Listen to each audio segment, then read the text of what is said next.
नमस्कार दोस्तों, ओम श्री मात्रे नमः। मैं आचार्य सोनिया ओम यादव एस्ट्रो पॉइंट से। दर्शकों, पिछली वीडियो में जो मैंने वीडियो पितृदोष के ऊपर बनाई थी, आपका उस वीडियो के लिए हृदय से बहुत बहुत आभार प्रकट करती हूँ। बहुत बहुत आपका धन्यवाद देती हूँ और YouTube का भी बहुत धन्यवाद देती हूँ कि उस वीडियो को इतना पसंद किया कि उसके ऊपर आप व्यूज खुद देख सकते हैं। तो उसी का दूसरा पार्ट आज लेके आपके समक्ष प्रस्तुत हूँ कि क्या पितृदोष के और भी लक्षण, जैसे मैंने पहली वीडियो में बताया था कि क्या इसके जो दुष्प्रभाव है जिससे व्यक्ति इतना परेशान विचलित रहता है और उसको धन में, मान सम्मान में, प्रगति में, हर चीज में बाधा आती है।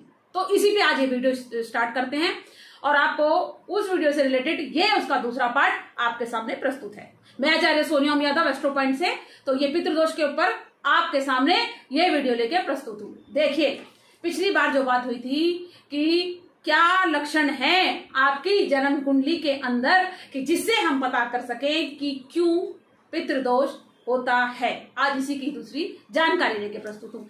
देखिए, धन में इतनी ज्यादा हानि पितृदोष का लक्षण। व्यक्ति बार बार परीक्षा दे रहा है, उसके मार्क्स कम आ रहे हैं, उसी चीज को वो बार बार दोहरा रहा है, ये भी पितृदोष का एक लक्षण है। आपकी संतान यानी कि वंश वृद्धि, ये भी पितृदोष के कारण है कि इसमें ये पितृदोष कहलाता है।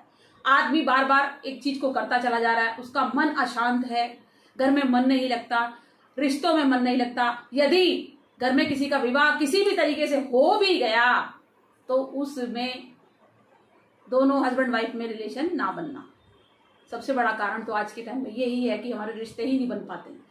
अब अगर विवाह किसी तरीके से हो भी गया तो पितृदोष का ये उसका एक ये भी लक्षण है, ये भी उसका एक दोष है कि उन दोनों में संबंध ही नहीं अच्छे होंगे, दूसरे का एक दूसरे के साथ मन नहीं लगेगा। अगर यदि लड़की विवाह करके घर में आ गई तो उसको नेगेटिव फील होगा, उसको कुछ अच्छा ही नहीं लगेगा, उसको लगेगा मेरा मान ही नहीं हो रहा, यहाँ सम्मान ही नहीं हो रहा।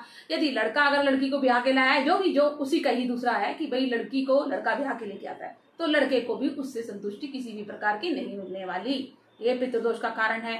यदि अगर कैसी भी करके वो अपनी गृहस्थी को आगे लेके जाते हैं, अगर वंश वृद्धि होती है तो उसमें संतान की सुख में कोई प्राप्ति नहीं मिलेगी।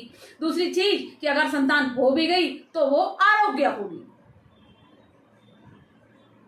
इससे पहले आपको एक जानकारी और भी दूंगी इस वीडियो के माध्यम से, भ्रूण भी इसमें खराब हो सकता है, जिसे कहते हैं हम अबॉर्शंस हो गए, या फिर अपने आप ही दुर्घटना ऐसी हो गई स्त्री के साथ कि बच्चा हो ही नहीं पाया, वंश बढ़ ही नहीं पा रहा है।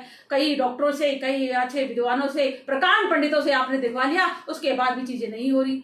सबसे महत्व चीज इस वीडियो के माध्यम से होगी, जब तक आपकी कुंडली का विश्लेषण नहीं होगा तो आपको पितृदोष की जानकारी प्रत्यक्ष कोई पूरी नहीं देगा।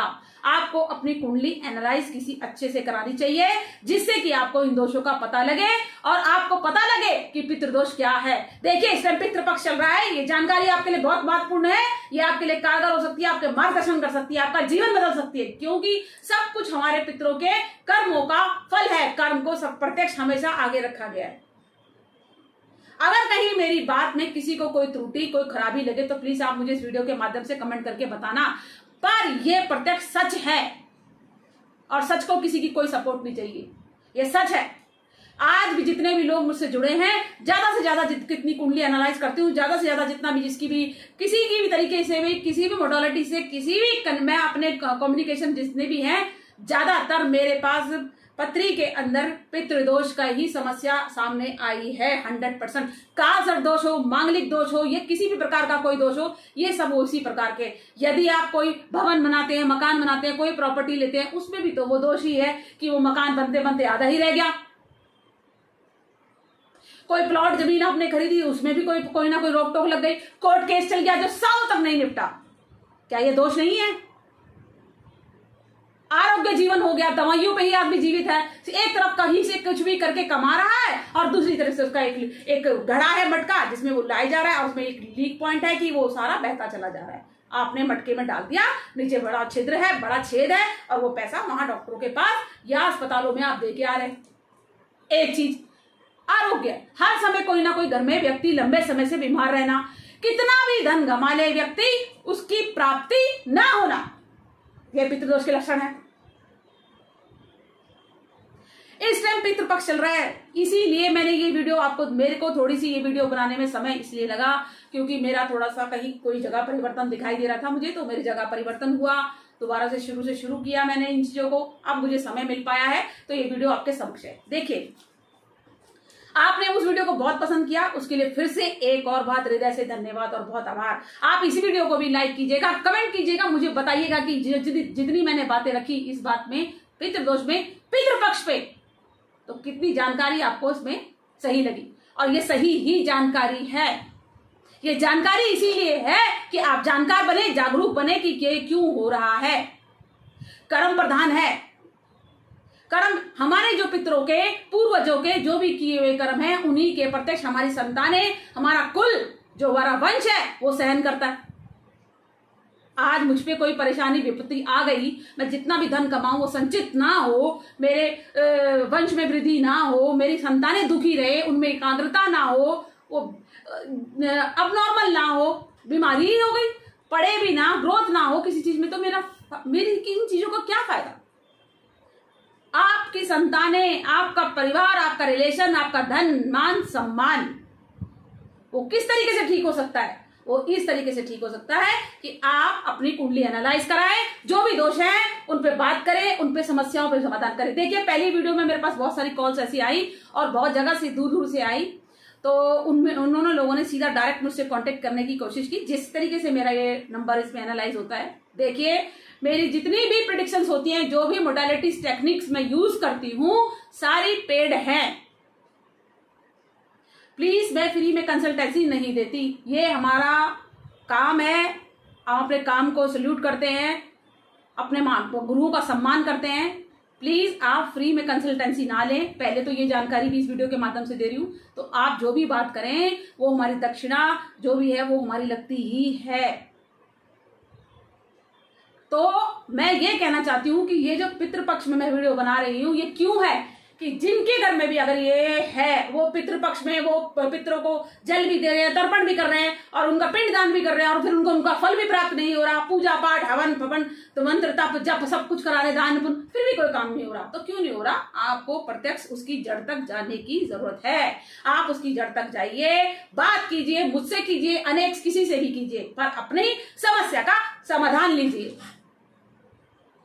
पितृपक्ष में लोग इतने परेशान हैं इस टाइम, हम अपने पितरों का पिंडदान कैसे करें, ये कैसे करें। देखिए, बहुत सारे धार्मिक स्थल है जिन पे आप जाके, ये मैंने पहले भी एक वीडियो में आपको कहा था कि थोड़ा सा आराम मिल सकता है, पर प्रत्यक्ष आराम तभी मिलेगा जब आपकी डेट ऑफ बर्थ, समय, निर्धारित समय और जगह स्थान का एक महत्व होता है, जिससे हम प्रत्यक्ष पता करते हैं कि कुंडली कहाँ से दोषी है, कहाँ पे उसका नेगेटिव प्रभाव है, क्यों तंग कर रहा है ये दोष और कहाँ तक जाएगा।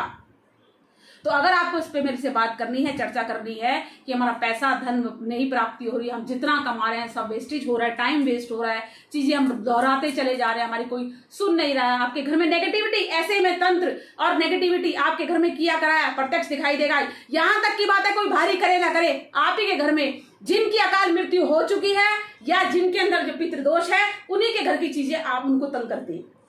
जिनको मोक्ष नहीं मिला, जो इन लोगों को अंतोष्टि नहीं हुई जिनके ढंग से, या फिर उनका पिंडदान नहीं हुआ, तो भाई उनको तो अपनी संतानों को यही पूछे कि आज अगर मुझको कोई तकलीफ है तो मैं अपने माता पिता से लड़के झगड़ के मना के किसी भी तरीके से वो चीज पाने की कोशिश करूंगी। इसी तरह माँ बाप भी अपने बच्चों से यही एक्सेप्ट करते हैं कि हम भी अपने बच्चों से अपना अच्छा कुछ सोच सकें, उनसे कोई बातचीत कर सकें, उनसे हम कुछ ले सकें, दे सकें।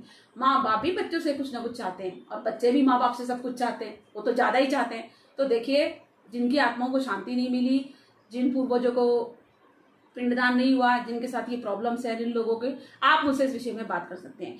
इस पे मैं और भी कई चीजें बताऊंगी आपको।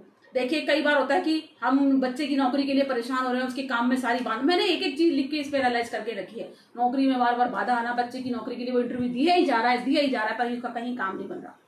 वीडियो बहुत लंबी हो सकती है, इस पे और तीसरी चौथी पांचवी पता नहीं कितनी वीडियो बन सकती है। मैं इस पे कई तरीके की जानकारी दे सकती हूँ। इस पे एक जानकारी अगली वीडियो में जरूर लेकर आऊंगी। मैं आज वीडियो के बीच में बोल रही हूँ कि घर में पीपल का उगना शुभ और अशुभ, मैं उस पर भी बात करूंगी। ठीक है जी, इस पे दूसरी वीडियो बनाएंगे। तो आप लोगों से मैं ये विनती करती हूँ कि आप इस पे बात करें, कंसल्टेंसी लें, अपनी कुंडली दिखाएं, विश्लेषण कराएं। ठीक है जी। और इस पितृपक्ष में अपने पितरों को पिंडदान करें, उनको जल तर्पण करें, उनकी आत्मा के लिए शांति करें। जो आपसे बन सकता है वो करें, नहीं तो अपनी कुंडली का विश्लेषण जरूर कराएं। और मेरी वीडियो आपको कैसी लगी, मेरी जानकारी आपको कैसी लगी, क्या आपके साथ ये चीजें हो रही है, तो आप इस पे मुझसे बात कर सकते हैं। मैं आचार्य सोनिया ओम यादव। आप मेरे को सब्सक्राइब करें, वीडियो को लाइक करें और शेयर करें। ये शेयर वीडियो किसी के काम आ सकती है, तो प्लीज आप मुझे बताइएगा कि वीडियो कैसे मिली, क्योंकि पहली वीडियो पे आप सभी के लाइक और इतने सारे व्यू मेरे को, मैं यूट्यूब का भी धन्यवाद करती हूँ हृदय से, और आप सभी लोगों का। तो इसको भी लाइक कीजिएगा, बढ़ाइएगा और शेयर कीजिए, सब्सक्राइब कीजिए। बहुत बहुत धन्यवाद।